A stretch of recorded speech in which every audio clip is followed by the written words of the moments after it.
خروج اور اس کا 23واں باب جو 33 آیات پر مشتمل ہے۔ تو جھوٹی بات نہ پھیلانا اور ناراست گواہ ہونے کے لیے شریروں کا ساتھ نہ دینا، برائی کرنے کے لیے کسی بھیڑ کی پیروی نہ کرنا، اور نہ کسی مقدمے میں انصاف کا خون کرانے کے لیے بھیڑ کا منہ دیکھ کر کچھ کہنا، اور نہ مقدمے میں کنگال کی طرفداری کرنا۔ اگر تیرے دشمن کا بیل یا گدھا تجھے بھٹکتا ہوا ملے تو ضرور اسے اس کے پاس پھیر کر لے آنا۔ اگر تو اپنے دشمن کے گدھے کو بوجھ کے نیچے دبا ہوا دیکھے اور اس کی مدد کرنے کو جی بھی نہ چاہتا ہو تو بھی ضرور اسے مدد دینا۔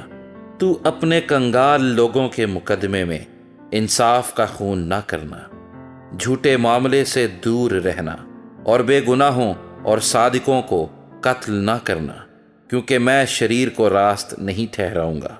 تو رشوت نہ لینا، کیونکہ رشوت بیناؤں کو اندھا کر دیتی ہے اور صادقوں کی باتوں کو پلٹ دیتی ہے۔ اور پردیسی پر ظلم نہ کرنا، کیونکہ تم پردیسی کے دل کو جانتے ہو، اس لیے کہ تم خود بھی ملک مصر میں پردیسی تھے۔ اور 6 برس تک تو اپنی زمین میں بونا اور اس کا غلہ جمع کرنا، پر 7ویں برس اسے یوں ہی چھوڑ دینا کہ پڑتی رہے، تاکہ تیری قوم کے مسکین اسے کھائیں اور جو ان سے بچے اسے جنگل کے جانور چر لیں۔ اپنے انگور اور زیتون کے باغ سے بھی ایسا ہی کرنا۔ 6 دن تک اپنا کام کاج کرنا اور 7ویں دن آرام کرنا، تاکہ تیرے بیل اور گدھے کو آرام ملے، اور تیری لونڈی کا بیٹا اور پردیسی تازہ دم ہو جائیں۔ اور تم سب باتوں میں جو میں نے تم سے کہی ہیں ہوشیار رہنا، اور دوسرے معبودوں کا نام تک نہ لینا، بلکہ وہ تیرے منہ سے سنائی بھی نہ دے۔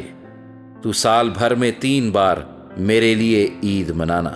عید فطیر کو ماننا، اس میں میرے حکم کے مطابق ابیب مہینے کے مقررہ وقت پر 7 دن تک بے خمیری روٹی کھانا، کیونکہ اسی مہینے میں تو مصر سے نکلا تھا، اور کوئی میرے آگے خالی ہاتھ نہ آئے۔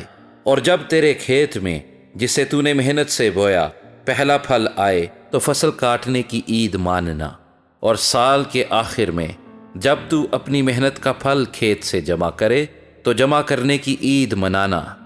اور سال میں 3 مرتبہ تمہارے ہاں کے سب مرد خداوند خدا کے آگے حاضر ہوا کرے۔ تو خمیری روٹی کے ساتھ میرے ذبیحے کا خون نہ چڑھانا، اور میری عید کی چربی صبح تک باقی نہ رہنے دینا۔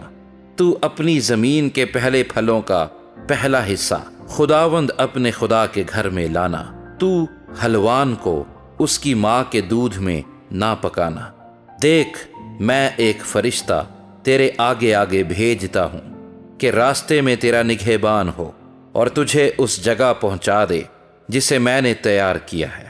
تم اس کے آگے ہوشیار رہنا اور اس کی بات ماننا، اسے ناراض نہ کرنا، کیونکہ وہ تمہاری خطا نہیں بخشے گا، اس لیے کہ میرا نام اس میں رہتا ہے۔ پر اگر تو سچ مچ اس کی بات مانے اور جو میں کہتا ہوں وہ سب کرے تو میں تیرے دشمنوں کا دشمن اور تیرے مخالفوں کا مخالف ہوں گا، اس لیے کہ میرا فرشتہ تیرے آگے آگے چلے گا اور تجھے اموریوں اور ہتھیوں اور فرزیوں اور کنانیوں اور یبوسیوں میں پہنچا دے گا، اور میں ان کو ہلاک کر ڈالوں گا۔ تو ان کے معبودوں کو سجدہ نہ کرنا اور نہ ان کی عبادت کرنا، نہ ان کے سے کام کرنا، بلکہ تو ان کو بالکل الٹ دینا اور ان کے ستونوں کو ٹکڑے ٹکڑے کر ڈالنا، اور تم خداوند اپنے خدا کی عبادت کرنا، تب وہ تیری روٹی اور پانی پر برکت دے گا، اور میں تیرے بیچ سے بیماری کو دور کر دوں گا، اور تیرے ملک میں نہ تو کسی کا اسکات ہوگا اور نہ کوئی بانجھ رہے گی، اور میں تیری عمر پوری کروں گا۔